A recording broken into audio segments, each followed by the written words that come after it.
This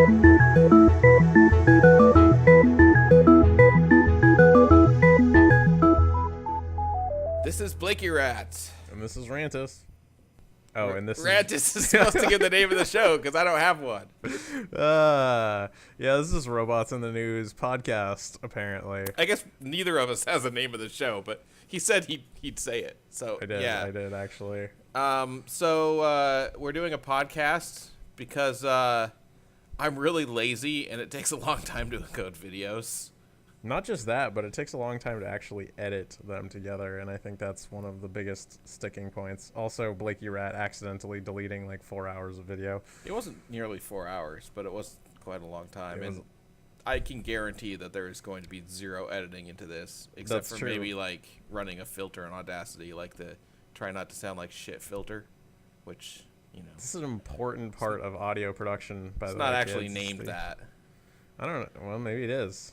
Well, I'm going to go check my drop down now. Yep, certainly named the Don't Make It Sound Like Shit audio filter. Yeah. So, we don't have any particular, like, thing that we talk about, but we're just going to talk about what we feel like talking about, and we're not going to stop drinking alcohol. So far, that's the guidelines we've come up with for the podcast here. So basically, it's Friday night. Yeah, this is actually kind of sad. Shouldn't we be, like, clubbing with glow sticks? Now that you're drawing attention to this, it is actually getting kind of sad. But on to better things. How do you feel about that? How do you feel about that female Thor outselling male Thor? Yeah, okay. So, yeah, it was in the news today. Well, not the actual news, not the legitimate news, but, like, Comics Alliance and the shitty news sources I read because they have pictures. And, Blakey Rat is not sure what these symbols on the rest of the page are. He just likes the pictures. Well, here's my thing, is if you read comic book news, they have a lot of scans of comic books, and sometimes they're funny. And that's really that's how it goes. How do you navigate the internet without knowing how to read? I just do the RSS feeds, so it just all comes to me. Like, I'm like the end point of all these blogs. They just boom directly to me. Somebody else sets up the RSS, and they just kind of download. No, it's just you copy and paste. I could do that without reading, but... okay. All right. But, yeah, we were, like, the female Thor. Okay, so Marvel Comics, they took the male character and they made it a female character, but it wasn't like a Supergirl thing where they just introduced a new character. They actually, like, gave Thor's hammer to a woman, and then she turns into Thor. Well, that's how they introduce new character. I mean, they did that thing with, like, Batwoman or Batgirl or something fairly recently, too. They got a lot of silly publicity that was like, ooh, it's, I don't know, sexist or something. I didn't really read the article. I don't know what you're talking about. Anyway, sorry, continue with your explanation. Well, yeah, and now it's been a few issues. Like, they've done this for like 4 or 5 issues, which is, you know, enough issues. Because every time you make a change in a comic book, the first issue always sells a crap load of copies. So you can't really, you know, equate that as your measurements of how many copies it sells. And so what they've done is they've crunched the numbers at Marvel Comics in New York or wherever the hell they are, and they found out that, like, female Thor is selling like 20% more, or 25. So I've already forgotten, but more than the male Thor ever did in the previous storyline when it was a male Thor. See, now I feel like that could be chalked up to a number of factors. So I want you to repeat the theory you gave me earlier because I want to comment on that one. Right. So yeah. I'm gonna not cover that one first explicitly, so you don't just go off on a tangent. But I feel like we didn't really. This is doing excellent research on our part. I suppose we should have read a little better. Did they get a new writer too? Like, is the storyline different? Maybe the storyline is better. Who knows? I don't know. Anyway, that wasn't in the picture. So I don't know. That's true. It was not. No. So the theory I presented earlier is that teenage nerd boys are basically just little perverts. I mean, let's be honest. Mm-hmm. And girls probably also want to read or get into comics too. So having a female Thor satisfies the perverted, nerdy teenage boys and also gets female readers into comics. So therefore you have a much larger base of people to sell the comics to. That's my theory. Okay, but you don't want to hear why your theory is wrong. There's two reasons, and there's two very good reasons that I'm going to go through right now. Okay, what are these reasons? The first reason is that comics are not purchased by teenagers and haven't been for years. The market for comics is middle-aged men who grew up reading good comics. Okay, so middle-aged pervert nerd men. I mean, that doesn't necessarily sticks. That doesn't necessarily change the whole pervert part of it, but I'm just saying that like it's kind of pathetic, but like the whole comic industry used to be really like child-friendly. Not child-friendly. I guess that's not the right word I'm looking for, but it used to appeal to children. And now the only, like, all of the comics in the 90s went through this whole dark phase where all the heroes started killing people and they started putting, like, RIA warnings on the covers of the comics because there's so much blood and gore in them. And the only people who followed along with the comics industry when that happened are the people who were just such big fans of superhero comics that they just kept reading and kept reading and kept reading. And, you know, they were successful. Like, they kept selling the comics. Like, their sales were declining, and then when they made these dark comics, they weren't declining anymore. But the reason they didn't decline anymore is because they basically reached the level where the only people who buy comics are people who buy comics, right? So there's, like, zero influx of new readers in the whole comic industry.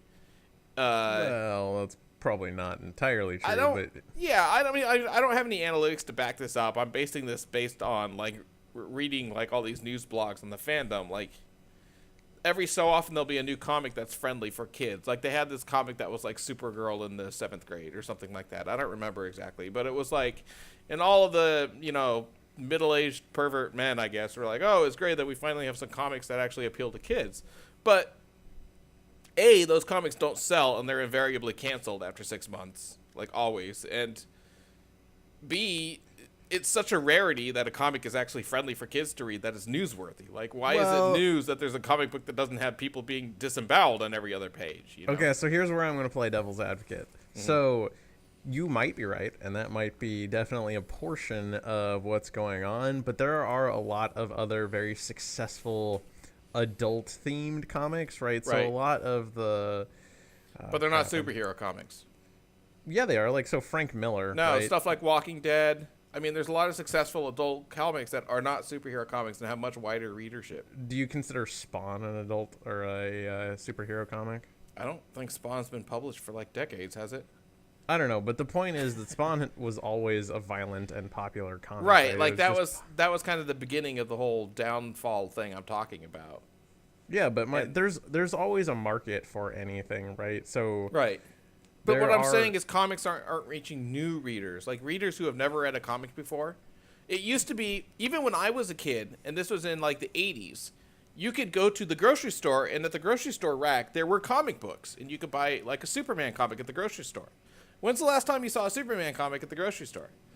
There's There's two comic books that have a presence in like grocery stores and drugstores. That's Disney Adventures and Archie. Those are the only two comic book companies that still have any kind of retail presence where they'd attract kids. DC, Marvel, they're not there anymore because they went all in on the local comic shops. And when they went all in, they basically, the local comic shops, their only customer are those middle-aged comic book readers. Those stores don't pull in new readers. In fact, they're scary to go to if you're a kid or if you're a woman.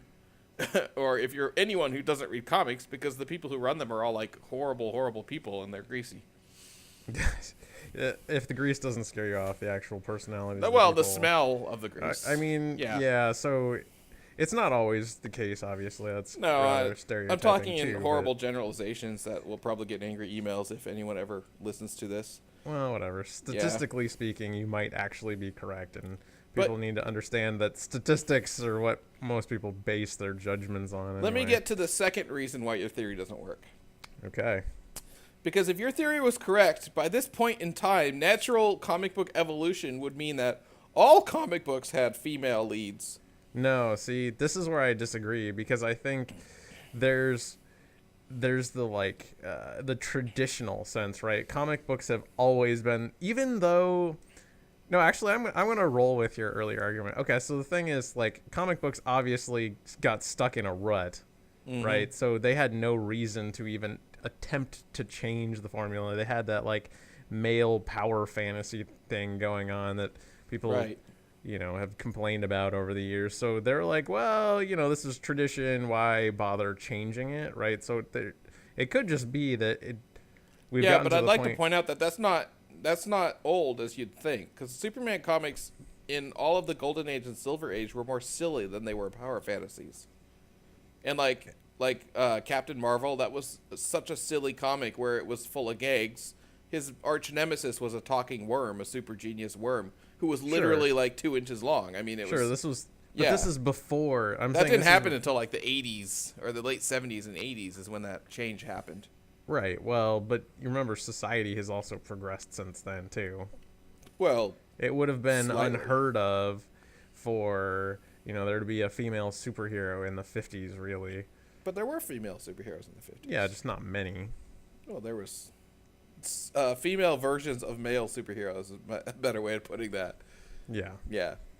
Like Wonder Woman, basically, I mean. Right. I mean, you're right. Like Marvel comic, when they started doing I think Fantastic Four would have been, and that was the mid 60s, would have been Invisible Woman would be one of the very first who was an actual superhero who wasn't just literally ripped off of a male superhero with the name changed. Agreed. And I don't remember what the original comic was like, but if I recall correctly, she also was not portrayed as being really ditzy, right? She also was a scientist, just like the rest of just like Reed Richards but was, it wasn't it was still sexist. Well, yeah, of course. They'd it was good more girl, sexist. and have her serve cookies. Oh, okay then. Good girl. Good girl. I used to years ago when I was home during the day for reasons of patheticness, but I tuned to, I think it was TBS or TNT or one of those Turner cable networks, and they'd show Buck Rogers and Flash Gordon movie shorts, like the serials, and they were awesome. But he always had whatever hero it was. Flash Gordon and Buck Rogers were total ripoffs of each other, so they were really similar. But they always had a female companion, and they were always so condescending towards them. And I remember once I was watching, and I think it was Flash Gordon. He was like, "Good girl," like talking to a dog. Anyway, I've always remembered that. It made me laugh. It was funny. You horrible, horrible sexist pig. Well, I wasn't laughing because at the time I don't think people would think it was funny, but now it's hilarious. Yeah, no, I mean that was the intention, right? You have to take all of these old shows with a grain of salt because they are, by comparison, people are horrible. Pretty much. And people in the past were more horrible than people in the present are. That's true, and we're still horrible. So I mean, we're making progress. It's just slow progress. Yeah, I'm pretty horrible. Yeah, well, me too. I mean, obviously, I made that comment about your cat, so let's leave it at that.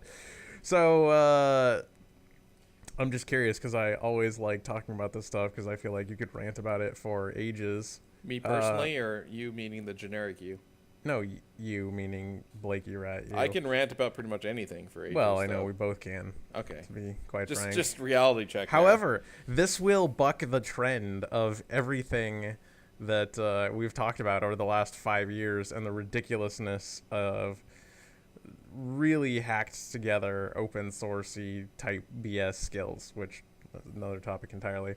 Okay, so I have no idea what the fuck that means. don't worry about it. Okay, just keep going. I'm getting there. All right, so previously, right, when we had talked about tech skills that are the most highly sought after or the most highly paid tech skills, right? 9 times out of 10, it's Ruby or JavaScript or Java or some horrible language that most, quote unquote traditional programmers, I guess that would be us, are this is terrible. I don't understand why these people are getting paid so much. So there's this new one for 2014. What would you think that the most highly paid language is? I bet the most... Okay, so there's 2 considerations here. I bet the most highly paid language is a language we've never heard of that probably controls nuclear missile guidance systems. Well, fine. Common language. Right. I know what you're saying. I just wanted to bring that up. I'm guessing that what they mean is the most hypey language at the moment. Hypey being a term that I just made up, but it means... No. This is don't overthink this. This is purely based on average salary compensation for primary job skill. Okay, well, I was going to say Node.js, but if it's maybe that's not the case because that might be made, or the decision to use Node is probably usually used for like entry-level web developer guys and not like experienced people. Uh-huh. So is it Visual Basic? Yes, Visual Basic 6. Yeah, 6 obviously. It wouldn't be .NET. That's way from 1990. Yeah. No, believe it or not, it is one that you actually would kind of assume takes some skill and ingenuity to use. C++. C++ takes like tolerance of annoyance to use. Well, okay, fair point. Yeah. I mean, it is kind of a core programming language that does have its own set of irritations. But that's not like, I don't think that actually says anything as a statistic other than the fact that it's saying that more application development is done in C++ than other languages. I think that's all that's saying. It's not though, because remember, like even last year, it was all those open source languages that we're getting. But that's just new programs that have been made in last year. You know what I mean? There's still thousands and thousands of C++ programs left over from the 80s in some cases. Right. But you're not thinking about it like this. It's based on job skill desirability. That's what salaries equate to, in other words. So it's like the super hippie, like trendy languages are the ones that are at the time, right, were less common skill sets and therefore were more highly desired and paid more. Which now apparently we're coming back around to, the actual languages that are most useful are the ones that are being, compensated the highest. Yeah, but goddamn C++. So if it makes you feel better, you're actually going to like maybe the top 5 other than one of them, which I think is ridiculous. But okay, so number 2 is Python. I think that's kind of ridiculous in and of itself, but whatever. C is the 3rd one. AWS is the 4th one, believe it or not. Wait, what? Huh? No. What? Why not? So we're just talking skills? Yeah. AWS? Well, okay. I guess I could buy that. AWS. A lot of things are moving to the cloud. Well, I was about to say, well, that's not a programming language, but I guess we're not talking about that, so it doesn't matter. The 5th one is C#. Okay. And then below that, it goes into Can I say Ruby, Java, SQL, I was JS, about to say, I'm really happy to Objective-C. see Ruby on Rails is not in the top 5. But yeah, that's a lot how of I those feel too. C# programmers are probably doing Web API, which is like highly based on Ruby on Rails. Shh. Don't tell people that. Well, it kind of is. Yeah, a little bit.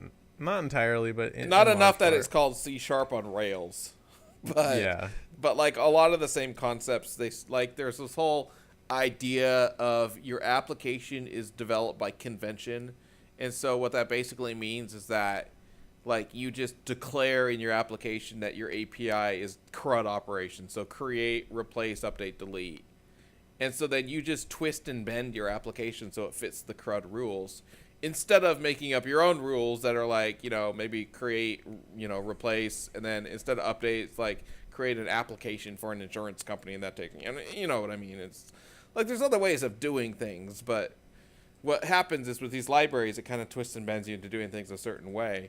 And as long as you do things the way they want you to do things, they're actually very, very efficient.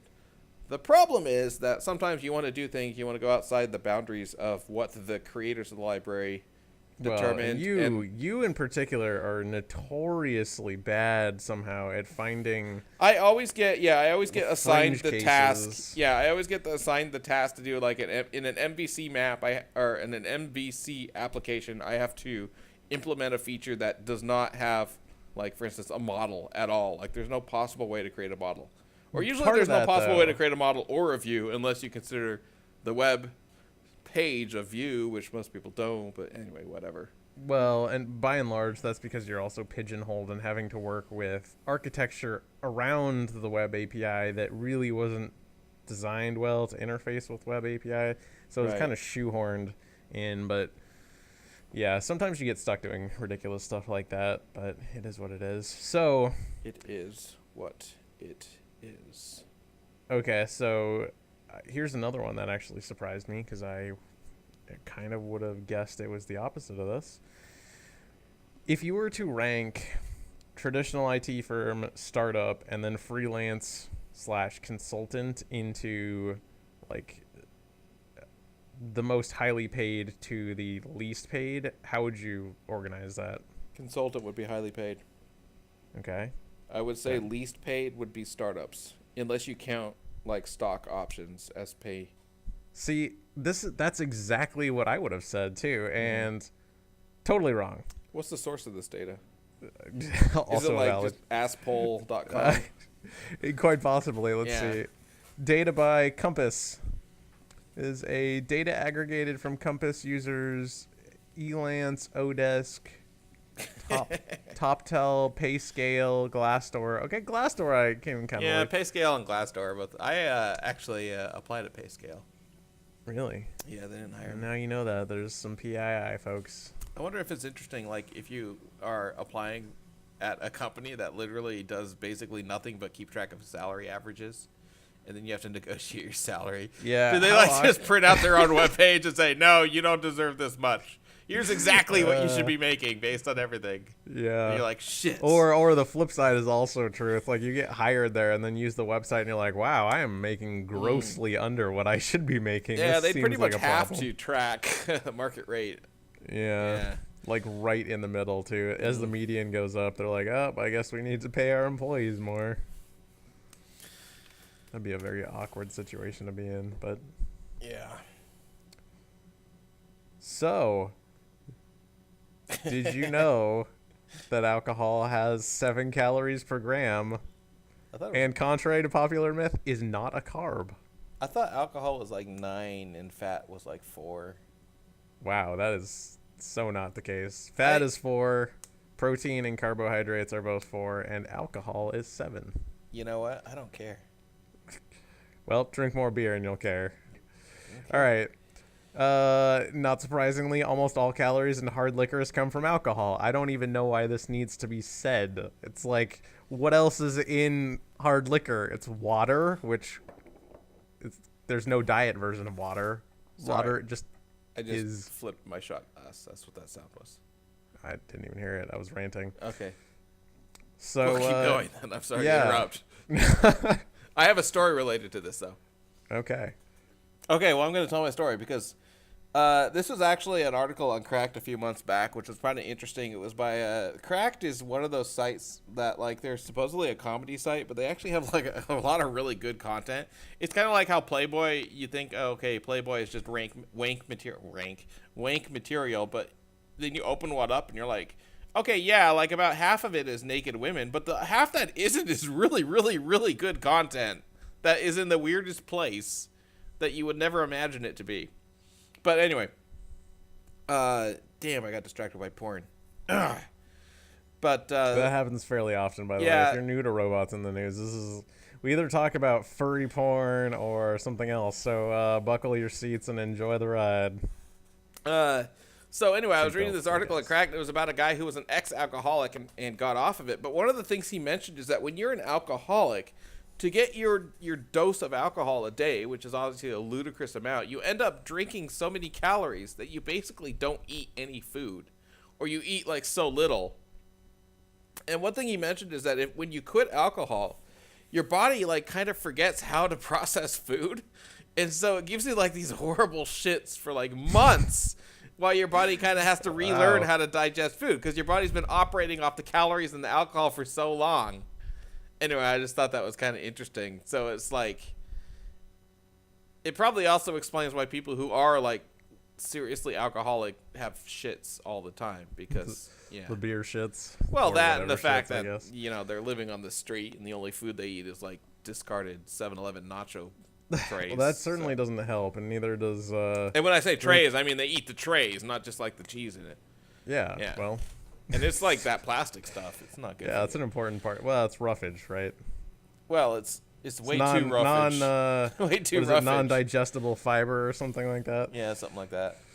Anyway, so speaking of ridiculous alcohol stuff, although kind of on a weird tangential note, I still find it interesting that people find the alcohols so different. Like the fact that we still use so many different types of thing to distill alcohol, even though the white dog, or basically the alcohol that comes out of the initial fermentation, is all exactly the same. It's just like pure ethanol, and it's like what people do with it after that determines how it's going to taste. Yeah. And yet we're still making alcohol out of like, you know, barley versus corn versus, I don't know, whatever else they make alcohol out of, agave. So what do you think?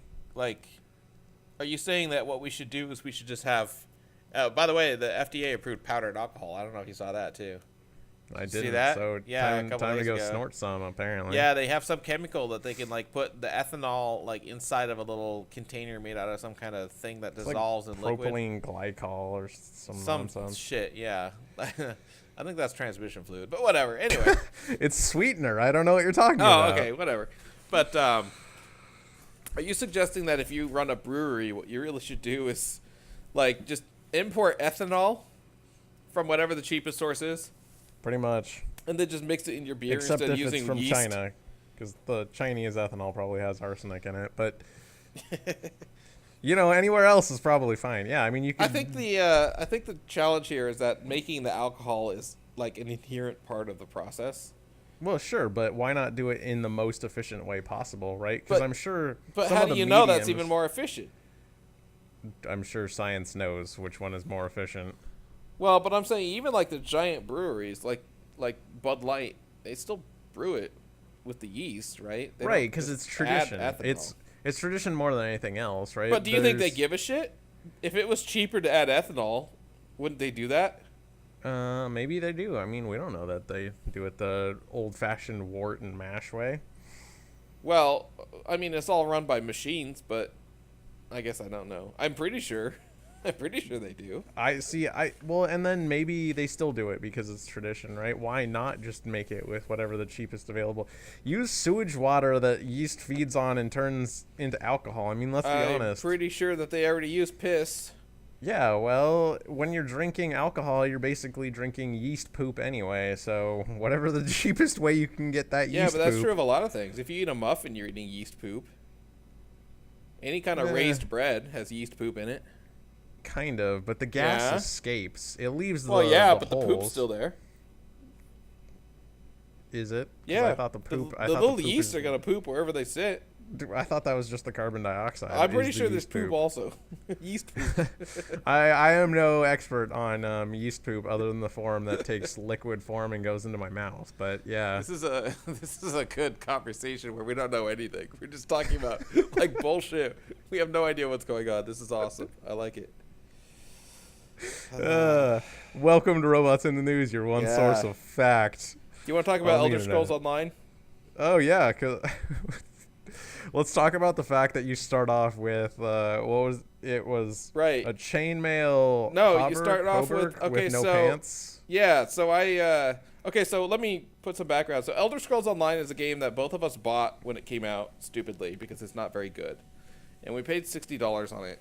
And they made a bunch of F-ups, and we both gave up after about a month. Actually, I don't think you even lasted a whole month. I think I lasted a few weeks. Yeah. So anyway, now they've gone back and they finally made it. They've kind of adopted the Guild Wars 2 style where you still have to pay the full retail price to get access to the game, but there's no longer any monthly subscription. So what they've done is they basically loaded the store full of cosmetic items so you can get like, you know, a horse that has flames coming out of its ass or whatever, or yeast ass, or anything, and then like you don't have to pay a subscription, so as long as you have the client for $60, you just can play it whenever. So I decided, what the fuck? I'll download it again, give it a try. I downloaded it again. I still had my old characters in there, which I could play, but I'm like, I don't remember how this game works, so I'll start a new character. So I did that. So I started a Khajiit, two-handed warrior dude. So while you're talking about not remembering how to play, let's also talk about the fact that this game, I think it's released on consoles now, or if it's not, it's very soon. It's available for pre-sale, so like you can reserve a copy. Okay, so very soon. Right. But And let's yet- go into that in a second. I just want to talk about the joke that I said earlier. Oh, okay. So if you join the game, and there's a little option that says skip tutorial, which I hit yes, which is kind of dumb considering the whole purpose was to learn the controls again. Anyway, But I went in and you spawn on a ship and you walk up the stairs and there's like a weapon rack where you have all the different types of weapons. So it's like if your character's an archer, there's a bow there. If you're a sword, you know, one-handed sword, two-handed sword, etc. And then it has an armor stand next to it. So I'm like, oh, good, I get weapons and armor. So I went to the armor stand and it was an iron cuirass. So it's like, okay, cool, I have an iron cuirass. So I'll go to the other armor stand on the other side and there's probably going to be like, what, greaves or whatever. But there isn't. It's just another iron cuirass. So they've created a game. You put that on as underwear, just over right, but I'm just saying the they create a game where they don't give a new character pants. Right, but see, it's more important to have two cuirasses because then you can have the normal one that covers the upper body, and then you put the other one on as underwear, and it conveniently already has a hole for defecating in the bottom. Well, you just walk around like with the dirty diaper look, like you just kind of waddle like you have dirty diapers. Well, but you never do, see, because there's a hole in the bottom where no, but your legs would be going through the armholes. Yeah. So the whole cuirass would be just like be dangling it'd be, at knee level. Yeah, exactly. It'd be and like I'm just saying, baggy, it'd be like you have a really saggy iron diaper. Yeah. Anyway, the game doesn't have an animation for that, so unfortunately, I just thought that was funny. Although now, after explaining it in such detail, it probably isn't funny at all. So let's go through the defects in this game and the reasons why we gave up on it. And I am going to start out with this one. Dedicated to this. What was that? I think we need an entire podcast. I think we need, like a freaking Elder Scrolls hours of this. So I downloaded the client again. Guess how many end-user license agreements you have to agree to? 13. Actually, you guessed high. It is 7. Oh, okay. When you go to the website, you have to agree to 3 in a row before you can even get an access to the download. After you download it and install the game. Wait, hold on. What are the 3 before you even download it? I don't even know. Like, what could these possibly be? Like I read them. You're not going to uninstall our game or install our game in an improper and unfitting way. Like, what? I don't understand how you. End-user license agreements are the dumbest thing, and I always see this as like it's one of the giveaways that a company doesn't know what the hell it's doing, and it's being ruled by bureaucrats and not people who actually get work done. Is how many end-user license agreements there are, and how often they're shown. This is going back to another MMO, but I used to play World of Warcraft. World of Warcraft used to bug me because every time they did an update, even like a .001 patch, it would show you the EULA again, and it would give you a little dialog box that said the end-user license agreement has changed. And you hit OK, and then the very top line of the end-user license agreement was like, this document was last updated April 3rd, 2011. And you're like, no, it hasn't changed, you fucking liars. But anyway.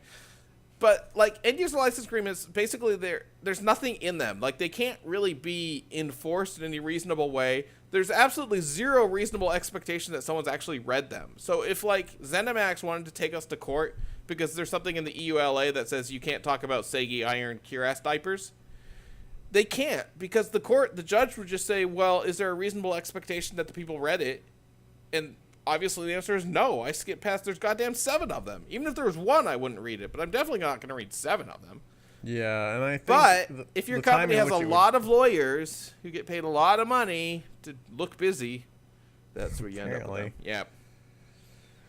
Yeah, the whole EULA thing always brings up a questionable point, which is nobody is ever going to read them. They're just so long that I feel like if you were to read them through and actually not just read it but understand what they're actually implying, right, you would be sitting there for a good hour. Right, let's be honest. Judges aren't stupid. Judges know that, right? Yeah. Right. I mean, saying you can't play our video game until you agree to this bullshit is almost like saying it under duress because no one's going to do it. It's not duress, but it's just weird. Think about this. So video games have EULAs and very few other. It's like when you buy a car, you don't sign an end user license agreement, right? It's like right.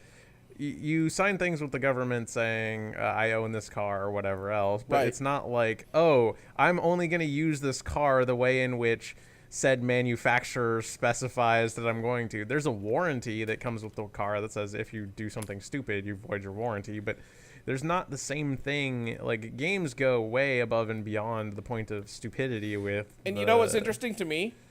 Like, really stuffy software companies that you would expect to have EULAs don't. Microsoft has no EULA when you install Word. Or any of their products, I don't think. I'm pretty sure they don't. Maybe Windows itself, but none of their products have a EULA. But they're very unobtrusive. Adobe? No EULA when you install an Adobe product. It's just boom, the splash screen, and there it goes. Yep. So it's like, for some reason, the game industry is actually behind culturally on this point. It's really weird. Well, what do they think they're protecting? Because the only reason to do that is you think you're protecting yourself from something, right? Right.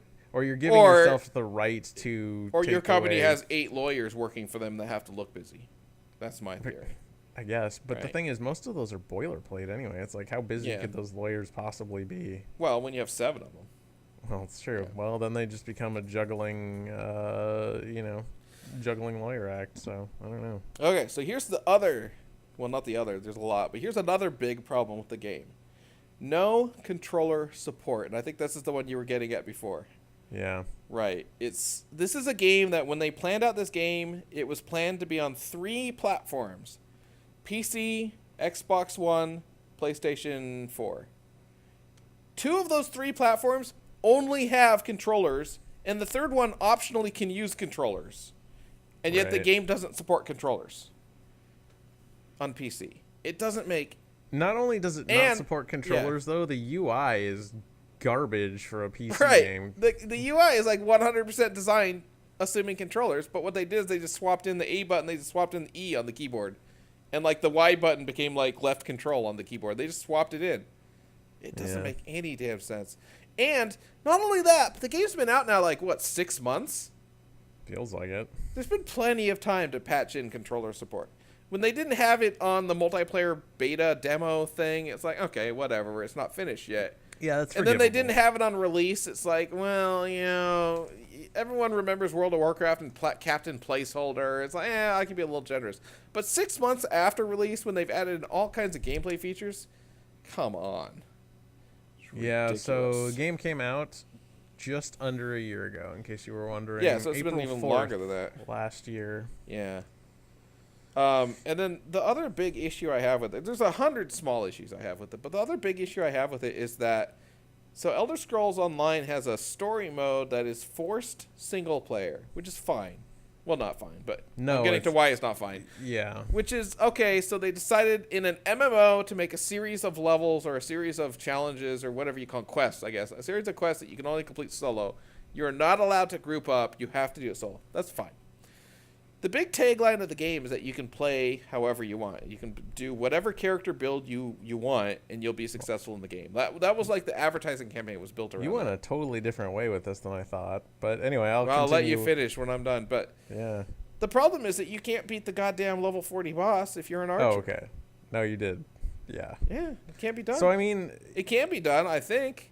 But I would have to see YouTube evidence because I don't believe it can be done. If your character is an archer who does not use magic, which is a character build that can be extremely successful in literally every other Elder Scrolls game ever made, you cannot finish the single player story. Like, you can never see the conclusion of the story. Right, well, and you can't pull in friends to help you or any kind of supporting characters or anything else. So you basically are just shit out of luck and are basically sitting there twiddling your thumbs, not being able to progress the story any further. You want to hear an interesting innovation that previous Elder Scrolls games developed? Difficulty. Adaptive settings. difficulty. Yeah. Like in Oblivion, if you're having trouble with something, the game could turn down the difficulty to maybe make it at least possible, if not easy. In Skyrim, it has the same kind of system, not quite as, like the Oblivion one, which a lot of people complained about, but it has the same kind of system. It's almost as if the people who made Elder Scrolls Online never played any Elder Scrolls games. Well, it's more even than that. It's like the way in which they instrumented the actual gameplay is so... It's like they tried to make an MMO and then started pulling back and started saying, whoa, okay, this is too far from the original Elder Scrolls thing, but we can't really go all the way back because we already built this infrastructure. And it's like you end up with something that's just a horrible monstrosity that's not one or the other, and it kind of is the crappiest of both somehow. Right. Now, do you want to hear we complimented the game? This is rare. There are good things about Elder Scrolls Online. Yeah, like the dialogue occasionally. There are actually there's a character whose name I think is Razum Dar for the High Elf Kingdom, whose name I can't remember right now, the Dominion or something, Aldmari Dominion. Anyway, yeah. Every time that guy has a line in the game, it's actually pretty goddamn funny. Like, I have actually laughed out loud while playing that game, which is, I think, the first time I can say that for any MMO.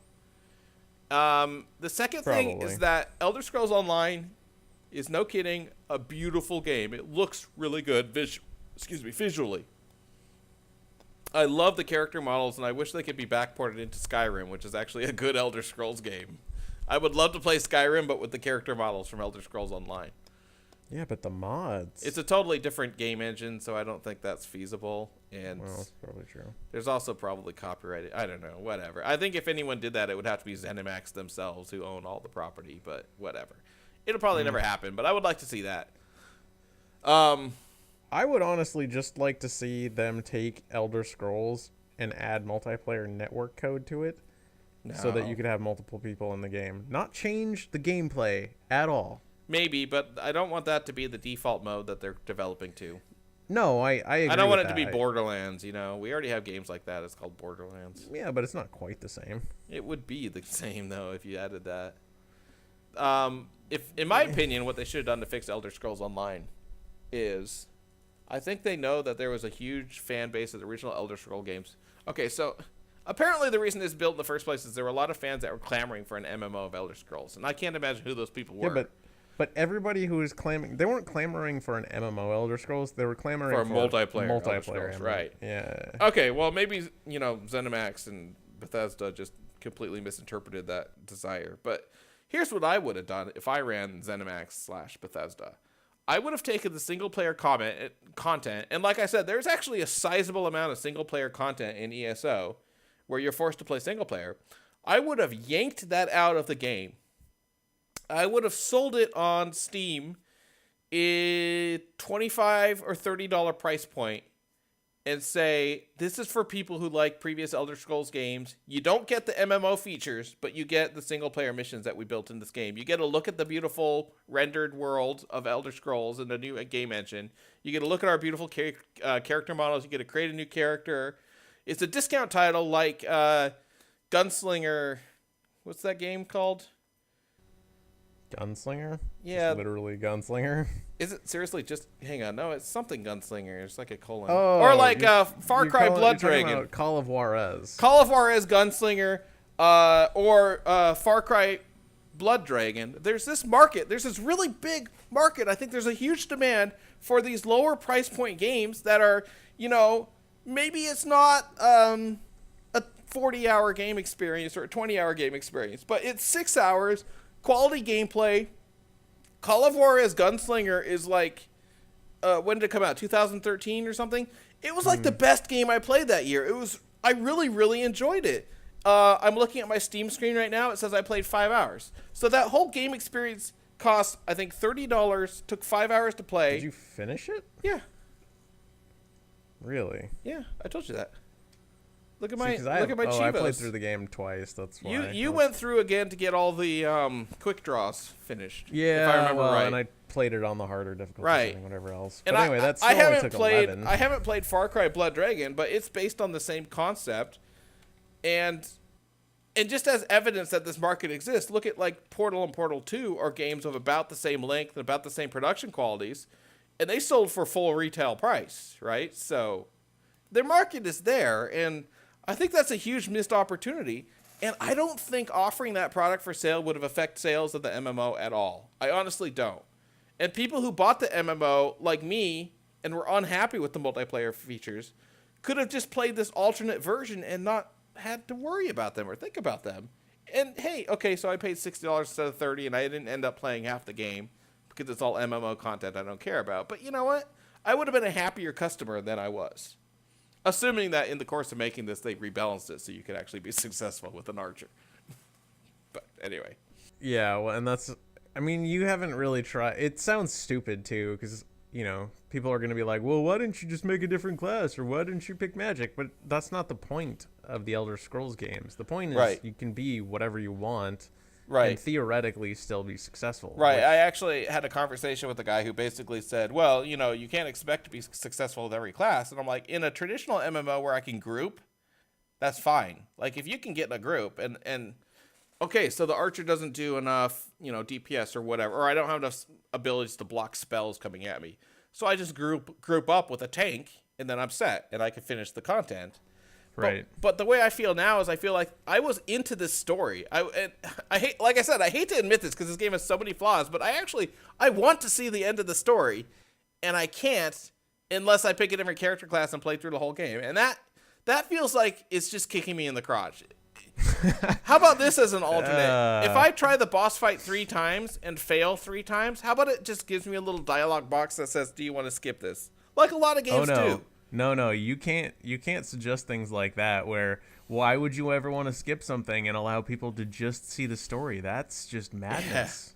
Yeah, oh, dude, what was the name of that BioWare developer who actually suggested just having an alternate mode of Mass Effect games? Who got like death threats for it. Oh god, the gaming community is so fucking awful. I'm ashamed to be a part of it. But yeah, her suggestion, I actually thought this was a really good suggestion. I'm kind of upset BioWare never actually implemented it, but her suggestion is that most games have combat sequences and have a key that you can use to skip the cutscenes, right? That's normal.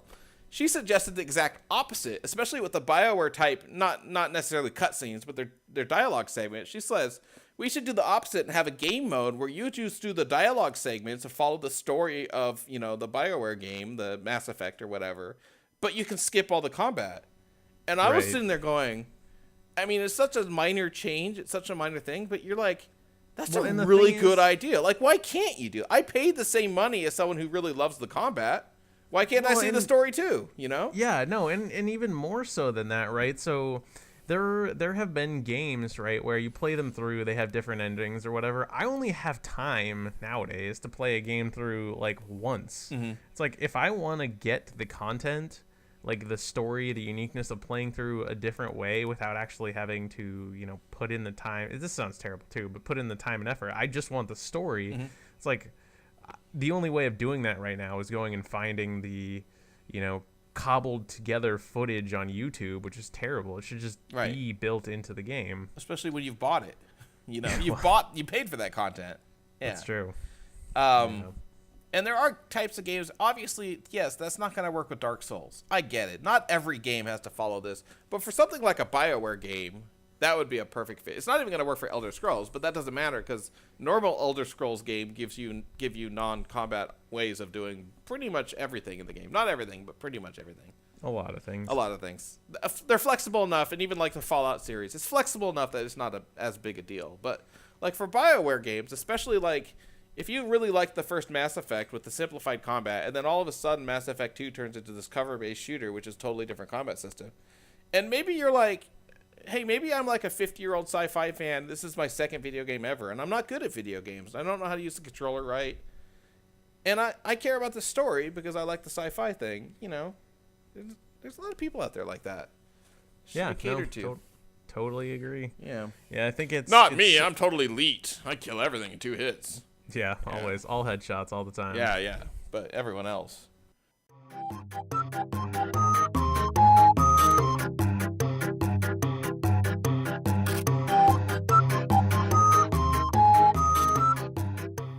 Just like the socks are impinging on your foot hairs. That's right.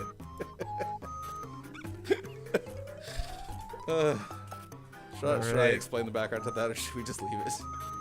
Shit, I don't know if you want to go into the after hours. Like, you can explain it if you want. I can't explain it because the thinking behind it is so irrational. I'm pretty sure I'd go insane.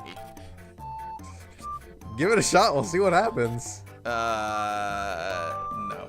So I'm Blakey Rat. Oh, and I'm Rantus.